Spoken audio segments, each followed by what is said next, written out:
বিবাহিত ভাইয়াদের জন্য কিছু কথা। প্রত্যেকটা বিবাহিত ভাইয়াদের কাছে আমার ছোট্ট একটা প্রশ্ন, বিয়ের 4-5 বছর পরে নিজের ঘরের বউকে আগের মতো আর ভালো লাগে না কেন? আচ্ছা, আপনার বউটা কি আপনার জন্য কম পরিশ্রম করে?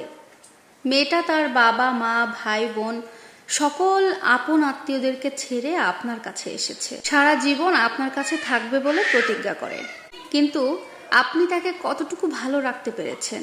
আমার কথাগুলো হয়তো আপনাদের কাছে একটু এলোমেলো লাগতে পারে, আমি হয়তো গুছিয়ে আপনাদেরকে বোঝাতে পারছি না বা বলতেও পারছি না।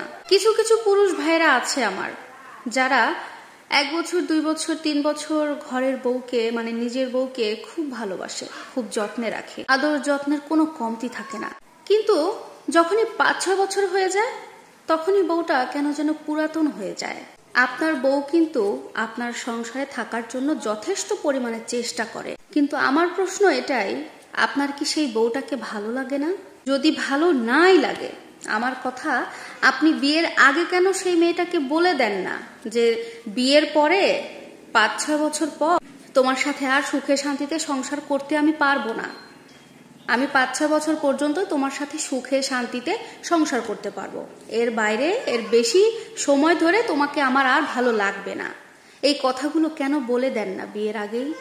আপনারা অনেক পুরুষেরাই হয়তোবা জানেন না, একটা মেয়ে বিয়ের আগে অনেক স্বপ্ন থাকে, একটা মেয়ে অনেক স্বপ্ন বুনে বুনে একটা সংসারে পা দেয়, অনেক স্বপ্ন নিয়ে একটা ছেলের ঘরে আসে। এই পৃথিবীতে কিছু কিছু মেয়েদের হয়তো সেই স্বপ্নগুলো পূরণ হয়, আর অধিকাংশ মেয়েদের এই স্বপ্নগুলো পূরণ হয় না। অনেক মেয়ে বলে বা অনেক পরিবারেই আছে যে শ্বশুর শাশুড়ি জ্বালায়। আমি একটা সত্যি কথা বলি, আপনারা শুনেন। এই যে শ্বশুর শাশুড়ি কষ্ট দেয়, ননদ ননাস কষ্ট দেয়, দেবর যা ভাসুর যাই বলেন কষ্ট দেয়, পৃথিবীতে যত যে যাই কষ্ট দিক না, স্বামীর দেওয়া কষ্টের থেকে কোনো কষ্টই বড় না।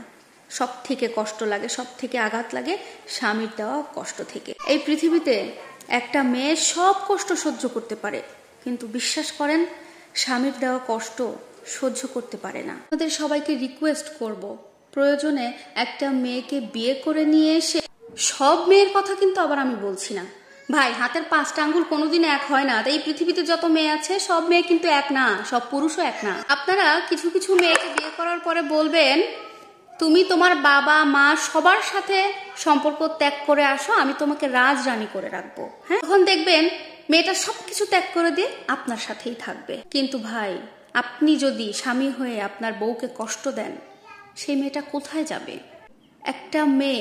একটা মেয়ের মা বাবা অনেক যত্ন করে মানুষ করে, অনেক কষ্ট করে আদর যত্ন দিয়ে না বড় করে, ঠিক যেরকম আপনার মা বাবা যেরকম আপনাকে মানুষ করেছে ঠিক সেরকম। কিন্তু ওই ভালোবাসাটা স্বামীর ঘরে এসে খুব একটা বেশি দিন অনেক মেয়েরাই পায় না। কিন্তু আসলে অপরাধটা কি, কেন পায় না? হ্যাঁ, স্বামী স্ত্রীর সম্পর্কে ঝগড়াঝাটি হবে, এটা হতেই হবে, স্বাভাবিক ব্যাপার। তারপরও এই দুইটা মানুষ আবারও একসাথে থাকবে, এটাই নিয়তি। আমার এই কথাগুলো হয়তোবা আপনাদের সবার কাছে একটু উল্টাপাল্টা পাগলের প্রলাপ বলে মনে হতে পারে, কিন্তু আমি বলবো পাগলের কোনো প্রলাপ না। একটু ঠান্ডা মাথায় একটু নিয়ে চিন্তা করেন, বুঝতে পারবেন একটা মেয়ে আসলে তার স্বামীর কাছে চায়টা কি, বুঝতে পারবেন। মেয়েরা বেশি কিছু চায় না রে ভাই, একটুখানি শান্তি চায়, একটুখানি ভালোবাসা চায়, এইটুকুই।